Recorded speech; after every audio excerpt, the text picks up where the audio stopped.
හොඳයි දරුවනේ එහෙනම් අපි 6 ශ්‍රේණියේ ප්‍රශ්න පත්‍රය ඔයාලට ලබා දීලා තියෙන 6 ශ්‍රේණියේ ප්‍රශ්න පත්‍රය සාකච්ඡා කරන්නයි එහෙනම් ආරම්භ කරන්නේ. එහෙනම් ඔයාලගේ පිළිතුරු ලියපු උත්තර පත්‍රයත් අරගෙන රතු පෑනකුත් අරගෙන ලෑස්ති වෙන්න පිළිතුරු වල නිවැරදිභාවය තහවුරු කරගන්න. ඉතින් එහෙනම් දරුවනේ අපි ප්‍රශ්නාංක 1කින් පටන් ගමු මෙන්න මේ විදිහට. මට ඉස්සෙල්ලාම කියන 23 බිලියන 54006 යන සංඛ්‍යාව සම්මතාකාරයට ලියන්න. එතකොට දරුවනේ මේක ලේසියෙන් විදිහ තමයි මෙන්න මේ කලාප ටික අපි දන්නවා ඒක කලාපේ තියෙනවා දහස් කලාපේ තියෙනවා මිලියන කලාපේ තියෙනවා බිලියන කලාපේ තියෙනවා. ඉතින් දැන් ඔය ටිකට ඔයාලට ඉලක්කම් ටික ලියන්න පුළුවන්. 23 බිලියන බිලියන 23 බිලියන 54000. එතකොට මෙන්න මේ දහස් කලාපේ තියෙන්න ඕන 54 ඉස්සරහටයි බිඳුව වැටෙන්න ඕන 54006. එතකොට මේ සංඛ්‍යා කලාපේ 6 ලියන්නේ කොහොමද? බිංදු දෙකක් එක්ක 6. එතකොට මෙතෙන්ද මිලියන කලාපයට නෑ. එතකොට ඔයාලා ලියන්න ඕන ඔන්න ඔය විදිහට 23යි බිංදු 3යි බිංදුවයි 54යි බිංදුව 2යි 6 විදිහට තියෙනවා. ඊට පස්සේ මම ප්‍රශ්නාංක දෙකට 6න් 4ට තුල්‍ය භාග දෙකක්. දරුවනේ ඔයාලට පුළුවන් තුල්‍ය භාග ලියන්න හරේ ලැබෙ එකම සංඛ්‍යාවකින් ගුණ කරලා නේ. මම 2 කියන සංඛ්‍යාවෙන් ගුණ කරොත් මම මේකේ හරේ ලැබෙ 2 කියන සංඛ්‍යාවෙන් ගුණ කරොත් මට එනවා 6 වරක් 2 12යි 4 වරක් 2 8යි 12න් 8යි. තව කාට හරි ඕනනම් කැමති ඉලක්කමකින් ගුණ කරන්න පුළුවන්. හැබැයි තවත් කාට හරි මෙන්න මෙහෙම දෙයක් කරන්නත් පුළුවන්. 6න් 4 කාට හරි ඕන පුළුවන් මේ උඩයි යටයි දෙකම දෙකෙන් බෙදන්න. අපි අර සරලම ආකාරයෙන් ලියන්නේ එහෙම බෙදලා ලියන්නත් පුළුවන්. ඒකත් ඇවිල්ලා තුල්‍ය භාගයක් තමයි. 4 දෙකෙන් බෙදුනම 2යි 6 දෙකෙන් බෙදුනම 3යි. එතකොට 3න් 2 12න් 8 වගේ හරය සහ ලවය එකම සංඛ්‍යාවකින් ගුණ කරලා මට සංඛ්‍යා දෙකක් අරන් ලියන්න පුළුවන් තුල්‍ය භාග. ඊට පස්සේ 32540 සංඛ්‍යාව දෙකෙන් නිරූපිත අගය 4න් නිරූපිත අගයමින් කී ගුණයක්ද? right දරුවනේ මේ බලන්න 32යි 546 කියන සංඛ්‍යාව ගත්තම මේකේ දෙකෙන් නිරූපණය වෙන්නේ දරුවනේ 2.3ක් මේ කියන්නේ 2000යි. 4න් නිරූපණය වෙන්නේ 40යි. 4න් නිරූපණය වෙන්නේ 40යි. අපෙන් අහන්නේ මේකේ වගේ කොහේ කී ගුණයක්ද මේක කියලා. එහෙනම් කී ගුණයක්ද කියලා හොයන්න මොකද කරන්න ඕන? බෙදන්නයි ඕන. මට පුළුවන් 2000 බෙදන්න 40න්. එතකොට මේ අග බිඳුව අයින් කර ගන්න පුළුවන් 204න් බෙදුනම මම දන්නවා කීයද උත්තරේ? 50යි. එහෙනම් කී ගුණයක්ද? 50 ගුණයක් කියලායි ඔයාලට එන්න ඕන. 50 ගුණයක්. ඊළඟ දින 6 වෙනි සමචතුරාර්ය සංඛ්‍යාව ලියන්න. 6 වෙනි සමචතුරාර්ය සංඛ්‍යාව කියලාමයි 6 වරක් 6 36යි. අපි දන්නා පළවෙනි සමචතුරාර්ය සංඛ්‍යාව 1 වරක් 1 1යි. දෙවෙනි සමචතුරාර්ය සංඛ්‍යාව 2 වරක් 2 4යි. තුන්වෙනි සමචතුරාර්ය සංඛ්‍යාව 3 වරක් 3 9යි ඔන්න ඔය විදිහට ගන්නෙ. එහෙනම් 6 වෙනි සමචතුරාර්ය සංඛ්‍යාව 6 වරක් 6 36යි. ඊට පස්සේ මම ප්‍රශ්නාංක 5 දින අගය සොයන්න. අඩු කිරීමක් තමයි කරන්න තියෙන්නේ. ඒතකොට අඩු කරන්න පුළුවන් 5න් 2ක් කීයද 3යි. 7න් 9ක් බෑ එහා පැත්තෙන් ගත්ත 17යි. 17න් 9ක් කීයද 8යි. ඉතුරු වෙන්නේ මෙතන දැන් ඒතකොට 2යි. මෙහා පැත්තෙන් ගත්ත 12යි. 12න් 6ක් 6යි. එතකොට මෙන්න 5යි 5න් 5ක් බිඳුවයි. ඔයාලට ඕන මේක හරි වැරදි චෙක් කරගන්න පුළුවන් උඩට එකතු කරලා බලන්න. 3යි 2යි 5යි 9ටයි 17න් 7 එකක් ඉතුරුයි 6යි 9යි 15යි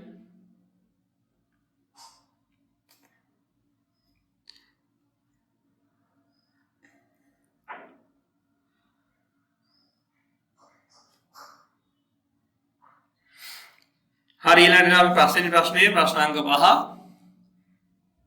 ප්‍රශ්නාංක 5 දී අඩු කිරීම එහෙනම් අඩු කරන්න පුළුවන් අපිට කොහොමද 5න් 2ක් 3යි ඊළඟ මෙතන තියෙන්නේ 7 7න් 9 බෑ එහා පැත්තෙන් ගත්ත 17යි 17න් 9ක් කීයද 8යි දැන් එතන මෙතන තියෙන 2 මේ පැත්තේ එකක් ගත්තාම 12යි 12න් 6ක් 6යි එතන 5යි 5න් 5ක් බිඳුවයි විදිහට මට ගන්න පුළුවන්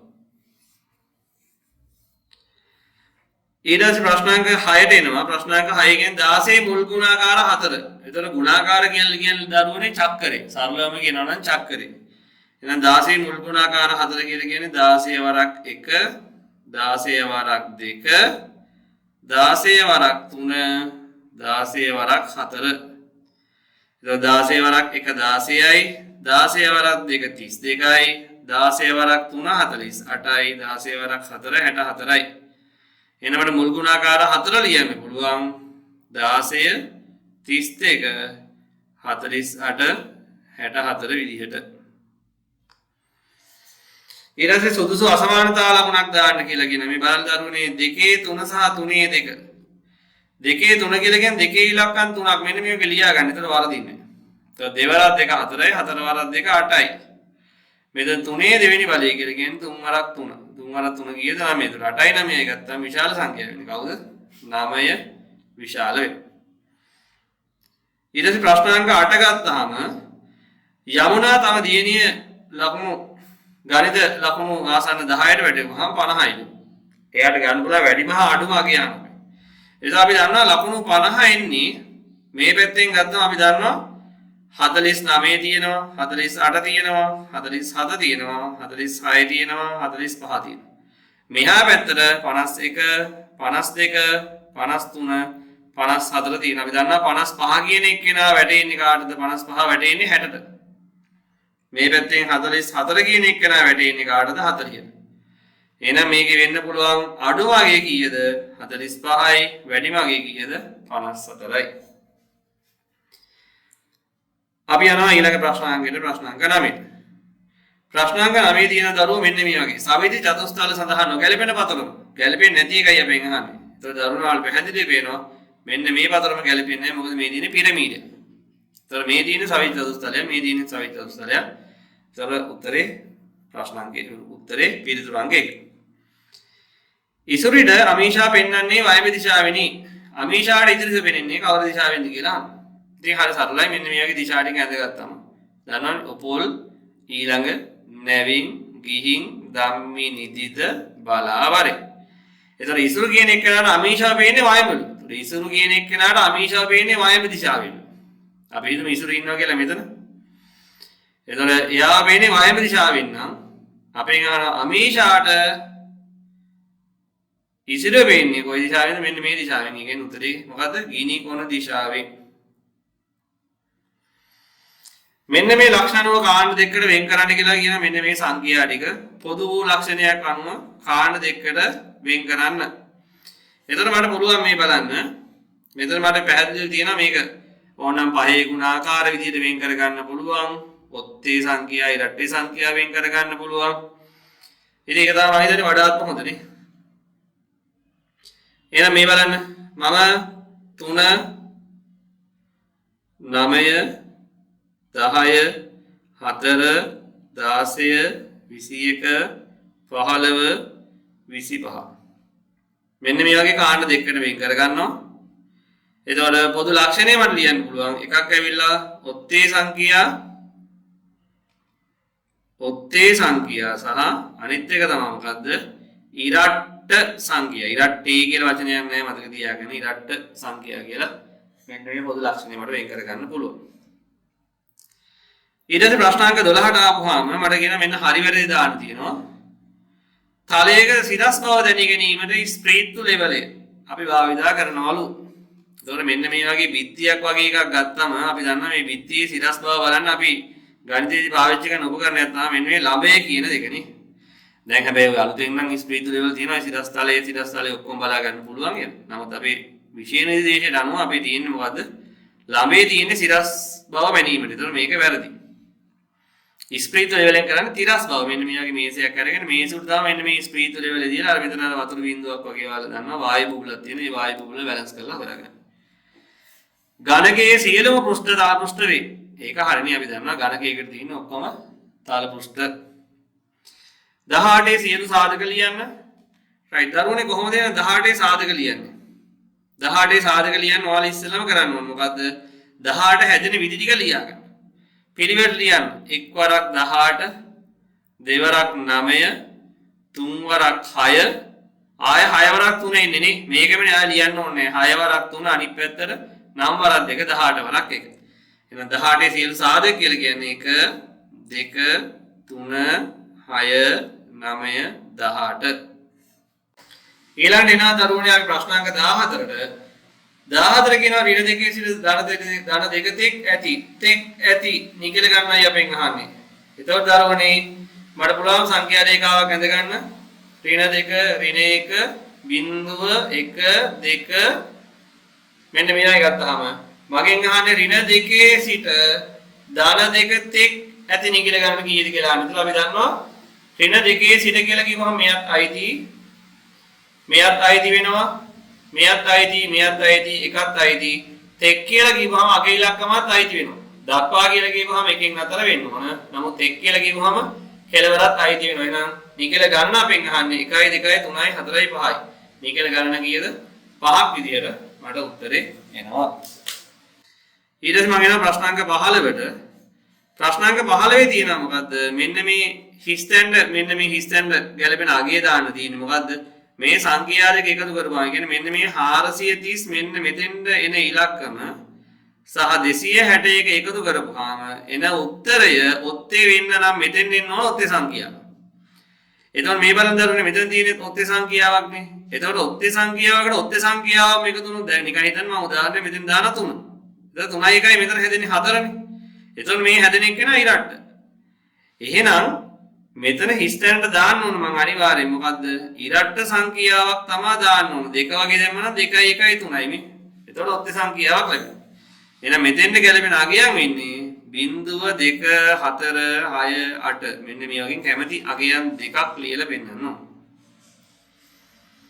ඊට පස්සේ ප්‍රශ්නාංක 16 තියෙනවා මෙන්න මේ කොට ජාලයේ කුඩා කොටුවක වර්ගඵලයේ වර්ග සෙන්ටිමීටර එකක්ලු. එහෙනම් මේකේ වර්ගඵලය කොච්චරද කියලා අහන්න. එහෙනම් බලන්න මේ 1යි 2යි මේ දෙක එකතු වුණාම 3යි මේ දෙක එකතු වුණාම 4යි වර්ග සෙන්ටිමීටර් 4ක් විදියට මට උත්තරේ ගන්න පුළුවන්.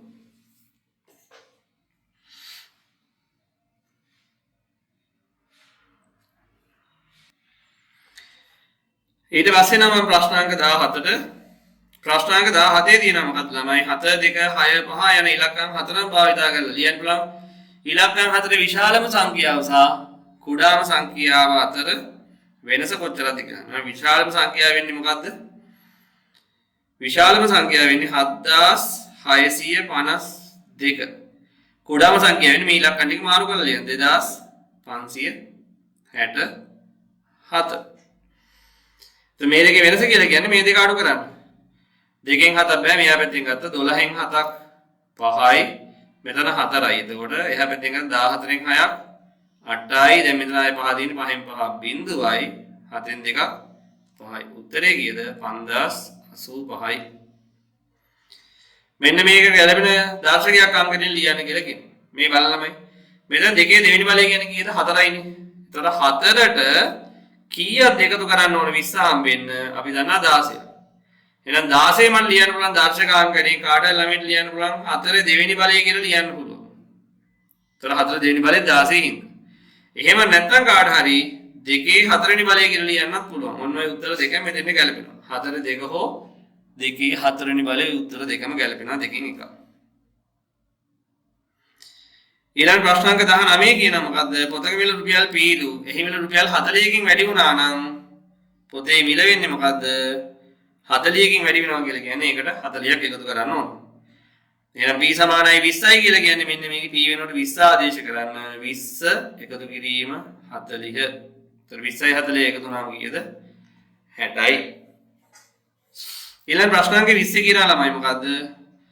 රුපියල් 785කට පොතක් මිලදීගෙන ඒ සඳහා රුපියල් 1000ක නෝට්ටුවක් දුන්නාම එයාට ලැබෙන ඉතිරි මුදල කීයද කියලා අහනවා. එහෙනම් මොකද කරන්න ඕන? 1000න් 785ක් අඩු කරන්න. 10න් 5ක් 5යි 9න් 8ක් 1යි. එතකොට මෙතන 9 9න් 7ක් ආයෙ 2යි රුපියල් 215ක් විදිහට එනවා.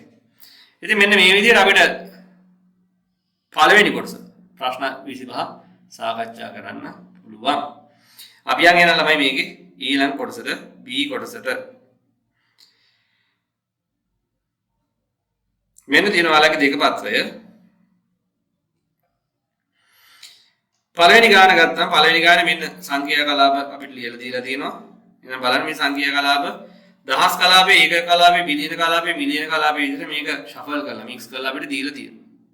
ඉහත කාඩ්පත් වල ඇති සංඛ්‍යා සුදුසු පරිදි යොදා ගැනීමෙන් අදාළ සංඛ්‍යාව සම්මතාකාරයෙන් ලියන්න. එහෙනම් බිලියන කලාපයේ ඉස්සෙල්ලාටම මිලියන කලාපයේ ඊළඟට දහස් කලාපයේ ඊළඟට ඒක කලාපයේ ඊළඟට විදිහට ලියන්න.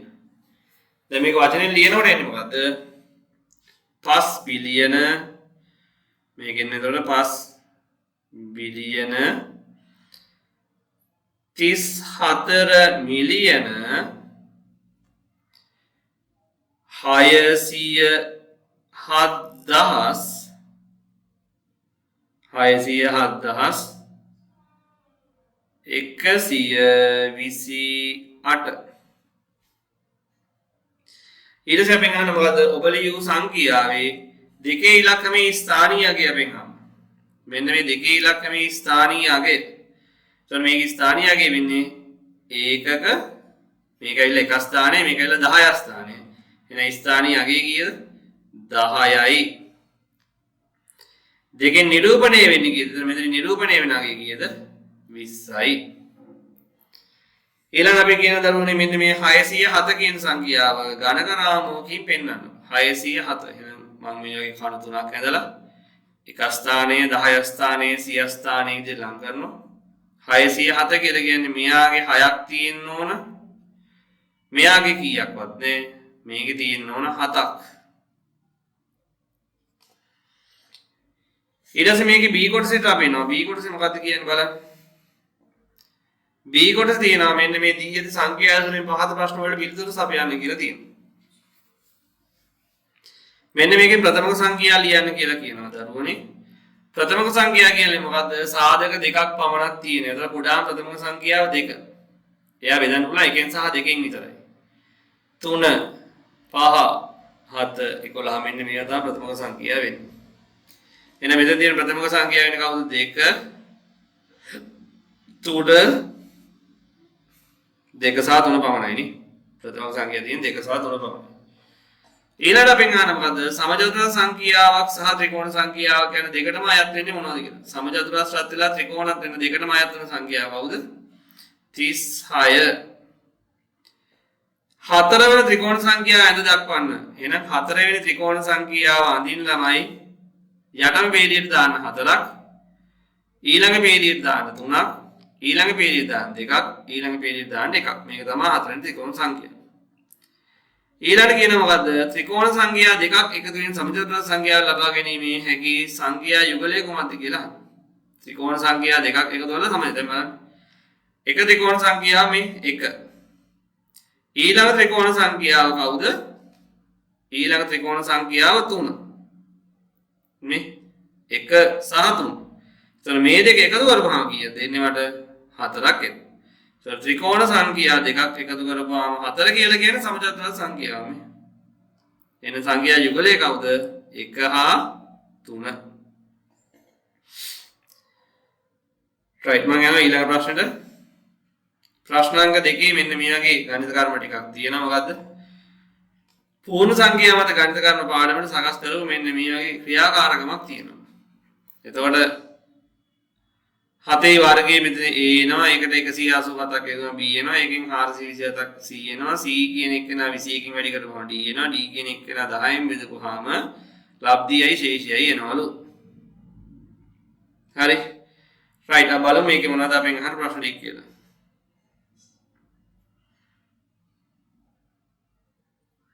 ඉහත ක්‍රියාකාරක වශයෙන් A B C D පිළිතුරු අදාළ අක්ෂර ඇතුළත් කොට උතුරු ලබා ගන්න. right එහෙනම් A කියලා කියන්නේ ළමයි මොකද්ද? A කියලා කියන්නේ 7 වර්ගය. 7 වර්ගය කියලා කියන්නේ කීයද? 49යි නේ. 7 වර්ගය කියලා කියන්නේ 49යි. ඊට පස්සේ B කියලා කියන්නේ මොකද්ද? ඒකට එකතු කරන්න ඕන 687ක්. right 49ට එකතු කරන්න ඕන 687ක්. 9 7යි 16න් 6 එකක් ඉතුරුයි. 4 1යි 5යි 8යි 13න් 3 එකක් ඉතුරුයි. 6යි 1යි 7යි. එතකොට වීර්ය නම් කියද්ද 736ක්. ඊළඟට C කියලා කියන්නේ එකකින් අඩු කරන්න ඕන 427ක්. මේකෙන් අඩු කරන්න 427ක්. 6න් 7ක් බෑ 16න් 7ක් 9යි. 2න් 2ක් බිඳුවයි. මෙතන එතකොට ඉන්නේ 4 නෙවෙයි 4නේ. 7න් 4 කීයද 3යි 309යි. ඊළඟට මොකද කරන්න ඕන? ඒක වැඩි කරන්න ඕනේ 21කින්. 309 වැඩි කරන්න 21කින් 309 වැඩි කරන්න 21කින්. එක් වරක් 9යි එක් වරක් 0යි එක් වරක් 3 3යි. දැන් දෙකෙන් වැඩි කරලා ලියන්න දෙවරක් 9 18න් 8 එකක් ඉතුරුයි දෙවරක් 0 1යි 1යි දෙවරක් 3 6යි. 9යි 8යි 3යි 1යි 4යි 6යි 6489. ඔන්න D. ඊට පස්සේ E කියන එක කෙනා එනවා. E කියන්නේ ඒක බෙදන්න ඕන 10යි. එහෙනම් 6489 බෙදන්න 10න් 64ට 6යි 60යි ඉතුරු 4යි 48ට 10යි 4යි 40යි ඉතුරු 8යි 89ට 10යි 8යි 80යි ඉතුරු 9යි. එහෙනම් ලබ්ධිය 648යි ශේෂය 9යි. තරුණ වගේ ඉලක්කම් ටික එන්න ඕන.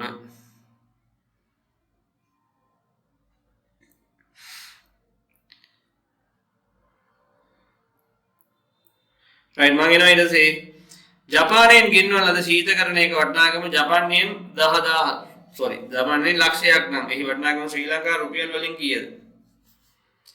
ජපානයෙන් 100ක් කියලා කියන්නේ ශ්‍රී ලංකාවෙන් රුපියල් 284ක්. මේ බලන්න. ජපානයෙන් 100ක් කියලා කියන්නේ රුපියල් 284ක්. එහෙනම් ජපානයෙන් මෙන්න මෙච්චර ලක්ෂයක් කියලා කියන්නේ රුපියල් කීයද කියලායි අපෙන් අහන්නේ. එහෙනම් මොකද ළමයි කරන්න ඕන? දැන් මේ බලන්න. ජපානයෙන් 100ක් රුපියල් 284යි නම් 100ක් නෙමෙයි 100ක්. එතකොට මේක තමයි වැඩි කරන්න ඕන 10යි. 1000න්.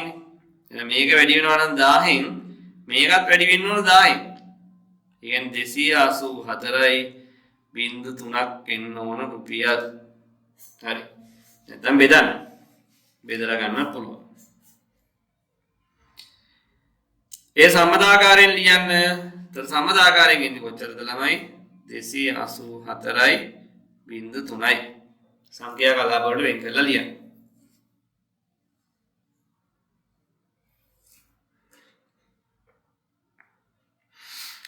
රෝමිලකන් 3. රෝමිලකන් 3 කියන ළමයි මොකද්ද? දොඩම් විෂ පානයක් සෑදීමට දොඩම් විෂ මිලිලීටර් 300කට ජලය මිලිලීටර් 750ක් මිශ්‍ර කරනවා. දොඩම් විෂ හා ජලය අතර අනුපාතය සරලම ආකාරයෙන් ලියන්න කියලා කියනවා. එහෙනම් දොඩම් විෂ මිලිලීටර් 300යි ජලය මිලිලීටර් 750යි. ඒකක දෙකම සමානයි. එහෙනම් අනුපාතය ලියමු අපි 300 750යි. එතකොට මට මේ දෙක තමයි 150න් බෙදන්න පුළුවන්. නැත්නම් මේ බිඳුවර මේ බිඳුව අයින් කරන්න. 30යි 75යි 15න් බෙදන්න පුළුවන්. 30 15න් බෙදනවා 2යි 15 75 15න් බෙදනවා කීයද 5යි. අනුපාතයේ 2 95යි විදියට දරුවනේ අපිට ලැබෙනවා. ඊට පස්සේ සෑදෙන දොඩම්විෂ පානයෙන් මිලිලීටර් 500ක් පානය කළේ නම් ඉතිරි වෙන්නේ කොච්චරද කියලා. මේ දෙක එකතු කරපුවාම මිලිලීටර් 300ට මිලිලීටර් 750ක් එකතු කරපුවාම ඔක්කොම එනවා 0.5යි 7යි 3යි 10යි මිලිලීටර් 1050ක් එනවා. මෙන්න මේ 1050න් මිලිලීටර් 500ක් නම් පානය කළේ අඩු කරපුවාම 0.5යි 10න් 5ක් 5යි මිලිලීටර් 550ක් ඉතුරුයි කියලා එනවා. right ඔයාලට අපි පිළිතුරක් මගේ අරුණා නම් එහෙම පොඩ්ඩක් ආයෙ රෙකෝඩින් නැති නේද රිවයිඩ් කරලා බලන්න පුළුවන්. අපි යන ප්‍රශ්නාංක 3ට. හිස්තැන් පුරවන්න. එතකොට කිලෝග්‍රෑම් එකක් කියලා කියන ළමයි ග්‍රෑම් 125 වනම් කීයක්ද? 8ක්. අපි දන්නවා 125 ව දෙකක් 250යි නේ. 125 ව දෙකක් ඇවිල්ලා 250යි. එතකොට 250 ඒව කීයක්ද? 4ක් 1000යි කියන්නේ කිලෝග්‍රෑම් එකයි. එහෙනම් 125 ව 8ක් 1000ක් වෙනවා. එතකොට කිලෝග්‍රෑම් 3යි ග්‍රෑම් 80ක් කියලා කියන්නේ අපි දන්නවා කිලෝග්‍රෑම් 3ක් කියලා කියන්නේ ග්‍රෑම් 3000. 3000කට තව 80ක් එකතු වුණාම ඔක්කොම කීයද? 3080යි ග්‍රෑම් විදියට එනවා. ඊට පස්සේ බලුවා මට මේක එකතු කරන්න 7යි 3යි 10න් බිඳුව එකක් ඉතුරුයි 8යි 3යි 11යි 11යි 1යි 12න් 12 කියලා එක එනිපෙට ගෙනියන්නේ මේක මට 12ම ලියන්න පුළුවන් තමයි. මොකද මේ පැත්තේ මට ඉලක්කම් 3ක් ලියන්න පුළුවන් නේ ග්‍රෑෆ් පැත්තේ. 15යි 6යි කියද 21යි. ගොඩක් දරුවෝ අපි දැක්කා මේකේ අංක 1 කියන එක එහා පැත්තට ගෙනියලා තියෙනවා. එහෙම වැරදි. දැන් මේක සාමාන්‍ය විදිහට අඩු කරන්න පුළුවන්. දෙකෙන් බිංදුවක් බිංදු 2යි sorry දෙකෙන් බිංදුවක් 2යි මෙතන 4න් 5 අපේ එහා පැත්තේ එකක් ගත්තාම 14යි 14න් 5ක් කීයද 9යි දැන් මෙතන ඉතුරු වෙන 4යි 4න් 4 බිංදුවයි මෙතන 8න් 3ක් අඩු කරපුවාම කීයද 5යි කිලෝග්‍රෑම් 5යි ග්‍රෑම් 92ක් විදියට එනවා ඊළඟ දරුවනේ අපිට තියෙනවා මෙන්න මේකේ පරිමිතිය 47යි නම් පරිමිතිය 47යි කියලා කියන දරුවනේ මෙන්න මේ පාත් තුන දැන් එකතු කරන්නකො බලන්න 10යි 5යි 13යි 10යි 5යි 13යි එකතු වුණාම කීයද 10යි 5යි 15යි 15යි 13යි 28යි එතකොට මේකේ පරිමිතිය 47ක් නම් 47න් අඩු කරන්න ඕන 28ක් 7න් 8ක් බෑ 17යි 17න් 8ක් කීයද 9යි එතකොට මෙතන ඉතුරු වෙන්නේ 3යි 3න් 2ක් 1යි සෙන්ටිමීටර් 19ක් එනවා ඉතිරි පාදයේ දිග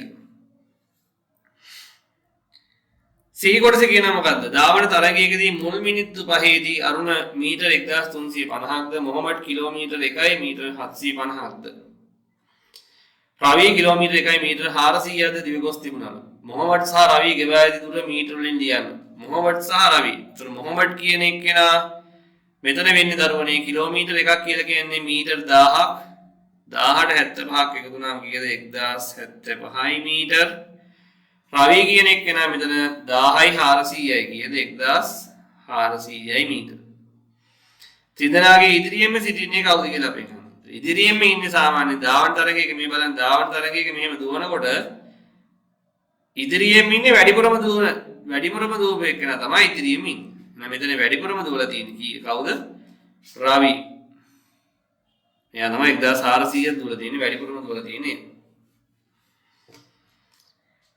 හරිද රෝණි අපි එහෙනම් ඊළඟ ප්‍රශ්න අංකයට එනවා ප්‍රශ්න අංක 4ට එනවා මෙන්න මේ විදිහට මෙන්න මේ කාඩ් ප්‍රොසෙසරෙන් පිළිතුරු සපයන්න මෙම වෘත්තයේ පාඩකල කොටස මේ බලන්න මේ වෘත්තයේ පාඩකල කොටස ලියන්න කලින් ඔයාලා මේක සමාන කොටස් වලට බෙදා ගන්න ඕන දරුවෝ මෙන්න මේ වගේ මේක සමාන කොටස් වලට බෙදෙන්න ඕන මේ එහෙම සමාන කොටස් වලට බෙදන්න නැතුව අපිට මේකේ අඳුර කර කොටස් ලියන්න බෑ එතකොට දැන් මේක ඔයාලට පේනවා සමාන කැලේ තියෙන ඔක්කොම 8න් 1යි 2යි 3ක් තමයි පාඩ කරලා තියෙන්නේ. එහෙනම් 8න් 3ක් පාඩ කරලා තියෙන්නේ. ඒකක භාග දෙකෙහි එකතුව ඒකක භාග කියලා කියන ළමයි මෙන්න මේ දෙක. මට පුළුවන් 4න් 1ට එකතු කරන්න කීයද? 12න් 1ක්. කොහොමද එකතු කරන්නේ? මෙයාගේ හරය 12 කරගන්න නම් 12 නේද? මෙයාගේ හරය 12 කරගන්න නම් 4 වැඩි කරන්න ඕන 3න්. යට ඉලක්කම 3න් උඩ කරා නම් උඩ ඉලක්කමත් 3න්. එතකොට මට එනවා කීයද 12න් 3ට එකතු කරන්න ඕන 12න් 1ක්. එතකොට ඔක්කොම ගියේ 12න් 4යි. මට මේක සරල කරන්න උඩයි යටයි දෙකම 4ෙන් බෙදන්න පුළුවන්. 4 4ෙන් බෙදුනම 1යි 12 4ෙන් බෙදුනම 3යි විදිහට මට 3 එකක් උත්තරේ එනවා. දශම සංඛ්‍යා මෙන්න මේ සංකේතය දාලා සම්බන්ධ කරන්න. බලන්න මොනවද තියෙන දශම සංඛ්‍යා දෙක 0.6 සහ 0.4යි 3. දරුවනේ දශම සංඛ්‍යා සංසන්දනය කරනකොට ඔයාලා ඉස්සෙල්ලාම මෙන්න මේ දශම ස්ථාන ගාන සමාන කරගන්න. දශම දිගට පස්සේ තියෙන ඉලක්කම් ගාන. එතන මෙතන තියෙන එක ඉලක්කමයි. එහෙනම් තව බිංදුවක් දාගන්න. දැන් දශම නැතුව හිතුවොත් මෙතන තියෙන්නේ 60 මෙතන තියෙන්නේ 43. ඒතර අපි දන්නවා මෙයා තමයි ලොකු එක්කෙනා 60. එහෙනම් මේ උත්තරේ වෙන්නේ කවුද? 0.6 විශාලයි 0.4යි 3ට වඩා. ඊට පස්සේ අපිට කියන මොකද්ද 0.4 භාගයක් ලෙස ලියන්න කියලා කියනවා. එහෙනම් 0.4 භාගයක් විදිහට ලියන්නේ කොහොමද? 0.4 ලියන්නේ 43යි මෙතන දශම ස්ථාන දෙකක් තියෙන ඉඳලා යටට 100යි. 100න් 43යි. ඊට පස්සේ අගේස යන්න තියෙනවා 10න් 7න් අඩු කරන්න ඕන 5න් 2ක්. එහෙනම් මෙතන හරය 10යි මේකේ හරය 10 කරන්න දෙකකින් වැඩි කරන්න. එහෙනම් උඩත් දෙකකින් වැඩි කරන්න. 10න් 7න් අඩු කරන්න ඕන 10න් 4ක්. මට උත්තරේ එනවා කීයද 10න් 3ක්. ඊට පස්සේ මම එනවා මේකේ B කොටසට මෙන්න මේ පදනම භාවිතයෙන් හදන්න පුළුවන් ඝන වස්තුවේ නම මොකක්ද කියලා. අපි දන්නා මේකෙන් හදන්න පුළුවන් මොකද්ද? ඝනකය. මෙන්න මේ ඝනකයට උදාහරණයක් ලියන්න. ධාතු කැටය. අපි දන්නා ධාතු කැටය ඇවිල්ලා ඝනකාභ හැඩෙන්නේ. මෙන්න මේ වගේ ඝනකයක් කියලා කියන්නේ මෙන්න මේ වගේ හැඩය. ඊට පස්සේ කියනවා මොකද්ද? එම ඝන වස්තුවේ එක් මුහුණතක පරිමිතිය. මේ බලන් දරුවනේ මේක අපි දන්නා මේක දැන් දීලා තියෙන එක පැත්තක් 5යි කියලා. එහෙනම් මෙන්න මේක මුහුණතක පරිමිතිය කියලා කියන්නේ වටේ දිග. මෙන්න මේ වටේ දිග හොයන්න. එතකොට මේකේ වටේ දිග කියලා කියන්නේ 5යි 5යි 5යි 5යි. 5ඒව 4ක්. 5ඒව 4ක් කීයද? සෙන්ටිමීටර් 20යි. මෙන්න මේ ඝන වස්තුවට සමාන දාර ශීර්ෂ මුහුණක් තියෙන තව ඝන වස්තුවක් ලියන්නලු. අපි දන්නා මේ මොකද්ද මේ තියෙන්නේ? මෙන්න මෙහෙම අපි අඳින්න එකක්. හරි. සියලුම ශීර්ෂ මුහුණක් දාර සමානයි. මොකද්ද? ඝනකාභය. ඝනකාභය තමයි අනිත් ඝන වස්තුව වෙන්නේ. ඊළඟ දරුවනේ නා ප්‍රශ්නාංග 5ට ප්‍රශ්නාංග 5 කියන මොකද්ද 2022 මැයි 3 වන දින පාසලේ පැවැත් වූ බාල දක්ෂ කඳවුරේ පළමු දිනද යාග න්‍යාය පත්‍රය මෙන්න මේ වගේලු. ඒතර 5යි 30ට මෙන්න මේ වගේ සමාජිකයන් ලියාපදිංචි කරලා මෙන්න මෙහෙම කාලසටහනක් අපිට දීලා ඉහත දිනේ සම්මත ආකාරයෙන් ලියන්න. ඒතකොට ලදුනේ අපි දිනයක් සම්මත ආකාරයෙන් ලියන්නේ කොහොමද? 2022 මැයි කියලා කියන්නේ 5 වෙනි මාසය 3 වෙනිදා කියලා කියන්නේ මෙන්න මෙහෙමයි ලියන්න. ඒතර ඔයාලා මේක සැලකිලිමත් වෙන්න ඕනේ මෙන්න මේ තැන්. වෙන් කරන්නේ මෙන්න මේ කඩේරින්. මෙන්න මේ කඩේරින් තමයි වෙන් කරන්නේ. ඊළඟට අවුරුදු වල තියෙන්න ඕන ඉලක්කම් 4ක්, මාස වලට තියෙන්න ඕන ඉලක්කම් 2ක්, දින වලට තියෙන්න ඕන ඉලක්කම් 2ක්. ඒතර යම් ළමෙක් මේක ලිව්වා නම් 2022 5 වෙනි මාසේ 3 වෙනිදා කියලා මේ උත්තරේ වැරදි. මොකද හේතුව? මෙන්න මෙතන ඉලක්කම් 2ක් නැතිකම. යම් ළමෙක් ලිව්වා නම් 2022 5යි 3 කියලා මෙන්න මෙහෙම. මේකත් වැරදි මෙන්න මේ සංකේතේ. ඒතර අනේක දැනුවත් වෙන්න ඕන ඔය දරුවා හැමෝම. right මම එනවා ඒකේ ඉතුරු ටිකට. දජේ එසවීම සඳහා වෙන් කර ඇති කාලය තප්පර වලින්. right දජේ ඔසවන්න කොච්චරක් වෙලා තියෙනවද බලන්න. දජේ ඔසවන්න දජේ එසවීමට තියෙනවා දැන් මේ බලන්න 6ට පටන් අරගෙන 6යි 5ට මේ ඊටස් බාලදක්ෂ නායකගේ පිළිගැනීම තියෙන්නේ. එතකොට දජේ ඔසවන්න මෙතන කාලය දීලා තියෙනවා මිනිත්තු කීයද 5ක්. එහෙනම් මිනිත්තු 5ක් කියලා කියන්නේ තප්පර කරන්න මොකද කරන්න ඕන 60න් වැඩි කරන්න ඕන. එතකොට 6 වරක් 5 30යි අර බිඳුව අගට දාන්න. එහෙනම් උත්තරේ මට එනවා කීයද? තත්පර 300ක් එනවා. කඳවුරේ පළමු දින වැඩසටහන සඳහා ගත වූ මුළු කාලය අපෙන් අහනවා කොච්චරද කියලා. රයිට් මට මුළු කාලය හොයන්න පුළුවන් දරුවෝ මේ බලන්න. මුළු කාලය හොයාගන්න පුළුවන් ලේසි ක්‍රමයක් කියන්න. පළවෙනි දවසට දජේ එසවීම පිළිගැනීමේ රාත්‍රිය ආහාරය බාධන නැද නින්දට යන්න. රයිට්. එතකොට මෙන්න මේ පළවෙනි දවසේ මුළු කාලය කියලා කියන්නේ මෙන්න මේ පටන් ගත්ත වෙලාවත් අවසන් වෙච්ච වෙලාවත් අතර වෙනස. ඉතින් මට පුළුවන් මේ දෙකම පැය 24 ඔල්ලෝසුවට හරව ගන්න. එතකොට රාත්‍රී 9:30 කියලා කියන්නේ 9:30 කියලා කියන්නේ පැය 24 ඔල්ලෝසුවෙන් නම් කීයක්ද? 9:30 කියලා කියන්නේ 21:30යි. 5:30 කියලා කියන්නේ කීයද? 12:05යි 17:30යි. ඉතින් මෙන්න මේ දෙක අඩු කරන්න. එතකොට කාලය වෙන්නේ කොච්චරද? මට පුළුවන් ලියලා පෙන්නන්න 21:30න් අඩු කරන්න 17:30. එතකොට 30න් 30 අඩු වෙනවා 21න් 17ක් අඩු වෙනවා කීයද? පැය 4යි. හරියට පැය 4ක් එනවා. බාලදක්ෂ ගීතිකා ගායනය ආරම්භ වූ වේලාව සම්මතාකාරයෙන් ලියන්න. බාලදක්ෂ ගීතිකා ආරම්භ වූ වේලාව බාලදක්ෂ ගීතිකා ගායනය ආරම්භ වූ වේලාව රාත්‍රී 8:30යි. එහෙනම් රාත්‍රී 8:30යි කියලා කියන්නේ සම්මතාකාරයෙන් ලියන්න මොකද ළමයි කරන්න ඕනේ? පැය 24 හරවන්න 12ක් එකතු කරන්න ඕනේ.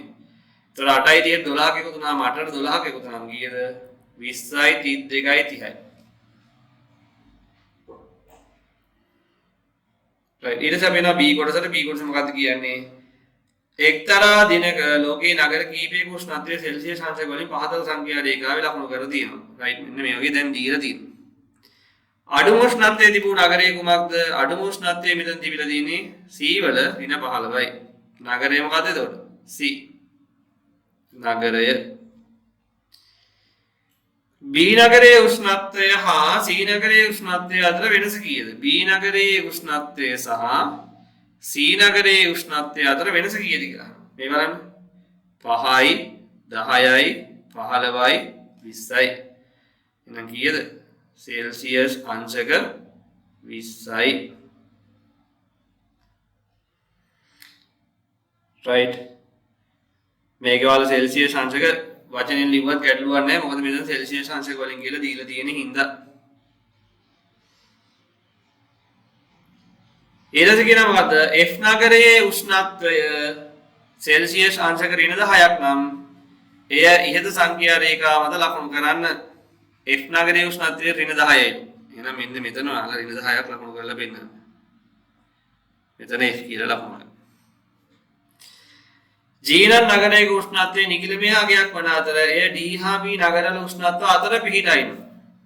කවුරු අතරද පිහිටන්නේ? D හා B අතර. D හා B අතර පිහිටයි නම් මෙන්න මේක තමයි වෙන්න පුළුවන් G නගරයේ උෂ්ණත්වය.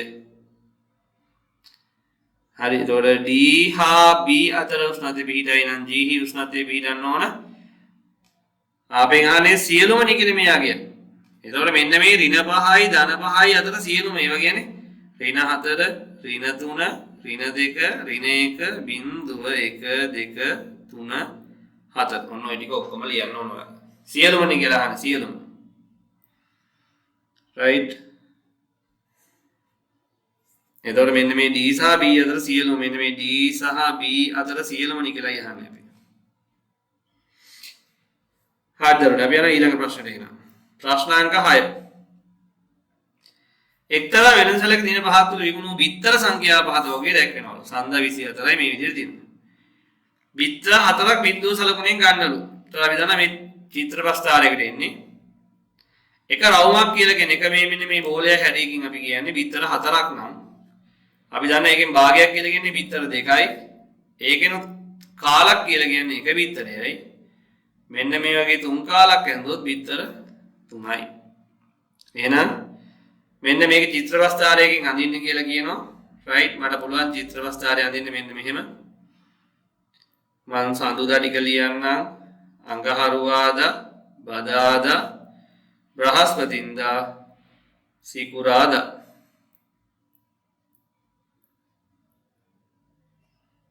right මං හදලා වෙනවා මෙන්න මේ වගේ පොල් ටික. එහෙනම් 24ක් කියලා කියන්නේ මේක 4ෙන් බෙදුවොත් අපි දන්නවා 6ක් එනවා. හරියටම බෝල 6යි. 3යි 6යි. එතකොට 18ක් කියලා කියන්නේ ළමයි අපි දන්නවා 4 වරක් 4 16යි නේ. 4 වරක් 4 16යි ඉතුරු 2යි. ඉතුරු 2ක් කියලා කියන්නේ භාගයක්. එහෙනම් බෝල 4යි භාගිකුයි.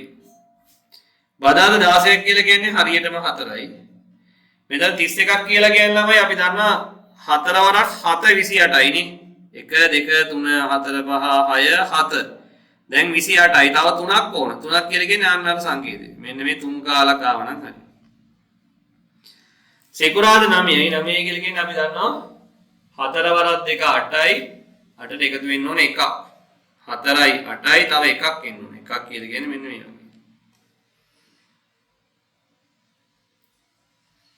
ඊට පස්සේ රෝමිලාකාන් දෙකේ කියන මොකද්ද? බදාදා දින අලයු බිත්තර සංඛ්‍යාව ප්‍රගණන ලකුණු වලින් දක්වන්න. එහෙනම් බදාදා කොච්චරද තිබ්බේ? බදාදා තිබ්බේ බිත්තර 16ක්. එහෙනම් 16 කොහොමද ප්‍රගණන ලකුණු වලින් දක්වන්නේ? 16 1 2 3 4 5 1 2 3 4 5 1 2 3 4 5 දැන් කීයද? 15යි තව එකක්. ඒතර ප්‍රගණන ලකුණු කියලා කියන්නේ 1 2 3 4 5 මෙහෙ නෙවෙයි අදින්නේ 5 එන්නේ මෙහෙම. අපි එනවා ඊළඟ ප්‍රශ්නෙට. මොකද කියන්නේ අඩුම බිත්තර අලෙවියක් ඇත්තේ කවදාද? එහෙනම් අඩුම බිත්තර තියෙන්නේ කවදාද? අඩුම බිත්තර තියෙන්නේ 9ක් සිකුරාදා. එහෙනම් මගේ උත්තරේ කවද්ද? සිකුරාදා කියලා ලියන්න. දින පහ 12 මුළු බිත්තර සංඛ්‍යාව මොකද කරන්න ඕන 24යි 18යි 16යි 24යි 16යි 18යි 31යි 9යි එකතු කරන්න 31යි 9යි එකතු කරලා උත්තරය ලියන්න right එතකොට 31ට 9ක් එකතු වුණාම 40යි 40යි 18යි 58යි 58යි 10යි 68යි 68ට තව 6ක් එකතු වුණාම 74යි 74ට 24ක් එකතු වුණාම 74යි 94යි 74යි 84යි 94යි 94යි 4යි 98යි බිත්තර 98ක් වෙනවා බලන්න ඔයාලගේ එකතු පොඩ්ඩක් හරිද කියලා බිත්තරයක විකුණු මිල රුපියල් 50ක් නම් දින පහ තුන බිත්තර විකුණලා ආදායම අපෙන් අහනවා එහෙනම් මොකද කරන්න ඕන 98ට වැඩි කරන්න ඕන 50න් එතකොට 98 කොහොමද 50න් වැඩි කරන්නේ මේ බිංදුව අගට දාගන්න 98 5න් වැඩි කරන්න 98 5න් වැඩි කරන්න පස්සරක් 8 40න් බිංදුවයි 4ක් ඉතුරුයි 45යි 4යි 49යි රුපියල් 4900ක් එනවා ඊළඟට මම එනවා ප්‍රශ්නාංක 7ට මොකද්ද ප්‍රශ්නාංක 7 කියන්නේ දීයද රූපයේ හැඩතල නම් කරන්න R කියලා කියන්නේ මොකද්ද මෙන්න මේ R කියලා කියන්නේ ත්‍රපීසියමක් Q කියලා කියන්නේ මොකද්ද ත්‍රිකෝණයක් මෙන්න මේ කෝණ වර්ගය කියන්නේ කියලා සිම්පල් A කියලා කියන්නේ පරාවර්ත කෝණයක් B කියලා කියන්නේ මහා කෝණයක්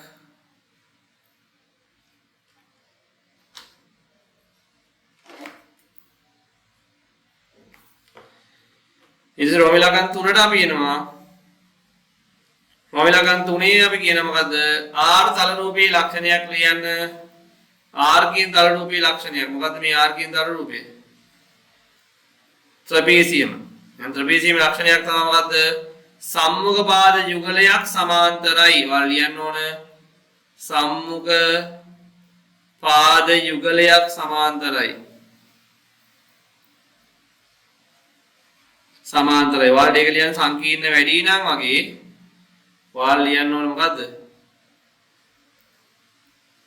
පාද යුගලයක් අතර දුර සමානයි එහෙම ලියන්න පාද යුගලයක් අතර දුර සමානයි අපි දන්නා මෙන්න මේ දුර සමානයි නේ මේ දෙකේ ඔය තමයි ත්‍රපීසියමක තියෙන විශේෂත්වය R සහ Q එක්කල විට ලැබෙන තල රූපේ නම. එතකොට R වේ Q එකතු කරපුවාම මොකද්ද ළමයි ලැබෙන්නේ? R සහ Q එකතු කරපුවාම. ඒ කියන්නේ මෙන්න මේ R සහ Q මෙන්න මේ රූප දෙක එකතු කරපුවාම මට එනවා මොකද්ද? සමාන්තර ආශ්‍රයක්. සමාන්තර ආශ්‍රයක් කියලා එනවා. ඊට පස්සේ P සහ S තල රූප වල එකිනෙකට වෙනස් ලක්ෂණයක්. P වලයි S වලයි අපි දන්නා B කියලා කියන්නේ සමචතුරාශ්‍රයක් S කියලා කියන්නේ ඍජුකෝණාශ්‍රයක්. වෙනස් ලක්ෂණයක් මොකද්ද? S වල පාද සියල්ලම දිගින් සමාන වේ. S හි පාද සියල්ල දිගින් සමාන වේ. රෝමිලකන් 6 කියනවා මොකද්ද? ඉහත කොටදලේ එක් කොටුවක වර්ගඵලයේ वर्ग सेंटीमीटर එකයි නම් u තල රූපේ වර්ගඵලය කීයද කියලා. u කියන තල රූපේ වර්ගඵලය වෙන්නේ ළමයි. එතකොට කොච්චරද මේ බලන්න 1යි 2යි මේ දෙක එකතු කරාම 3යි. वर्ग सेंटीमीटर 3යි. 3යි वर्ग सेंटीमीटर. එහෙනම් බලන්න මේකේ b කොටසට එන්නේ එකතු කරන්න තියෙනවනේ දශම සංඛ්‍යා දෙකක්. 0.8ට එකතු කරන්න ඕන 5.74ක් මෙන්න මෙහෙම යෝග ලියා ගන්නමයි. මෙන්න මේ දශම තිත එක කෙලින් තියෙන ලියන්න ඕන ඉලක්කම් එහෙට මෙහෙට පන්නන්න ඕන මෙයාට බිංදුව දාගන්න අකට 4.4යි 8යි 7යි 15න් 5යි එකක් ඉතුරුයි ඒක මේ පැත්තට 5යි 1යි 6යි 6.5යි 4යි 5 සහ 10 යන සංඛ්‍යා දෙකෙන් ඉදිරියට බෙදෙන ස්ථාන දෙකක් සහිත විශාලම සංඛ්‍යාව අපි දන්න 10න් බෙදෙනවා නම් අග ඉලක්කම අනිවාර්යෙන් බිංදුව වෙන්න ඕනේ. එහෙනම් අග ඉලක්කම බිංදුව වෙන වැඩිම ලොකුම සංඛ්‍යාව කවුද? 90. 9 කියන එක නා 75 සාධකයක්ද ඔබේ පිළිතුරට හේතුව දක්වන්න. රයිට්. ළමයි බෙදලා පෙන්නන්න 75 9. 9 බෙදන්න 75 9 වරක් 8 72යි ඉතුරු 3යි. මෙන්න බලන්න ඉතුරු තියෙනවා. එහෙනම් සාධකයක්ද නැත. හේතුව මොකද්ද? 75 9න් ඉතිරි නැතිව නොබෙදී. ඉතිරි නැතිව බෙදෙනවා නම් තමයි සාධකයක් වෙන්නේ. ඔන්න ඔය විදිහට අපි මෙන්න මේ පේපරේ ප්‍රශ්න ටික සාකච්ඡා කරලා අවසන් කරනවා. එහෙනම් ඔයාලා මේකේ හරි වැරදි බලා ගන්න වීඩියෝ එක නැවත බලන්න ඕන නම් බලන්න. රයිට්. මම මේ ප්‍රශ්න පත්‍රය ඇතුළතත් පොඩි වැරදි දෙකක් තුනක් වගේ මම කරා. ඔයාලට පුළුවන් මේ වැරදි දෙක තුන මොකක්ද කියලා හොයලා ඔය යටින් තියෙන එකේ කමෙන්ට් එකක් දාන්න. බලමු අපි වැරද්ද කවුද හොයාගන්නේ කියලා. එහෙනම් ජය වේවා.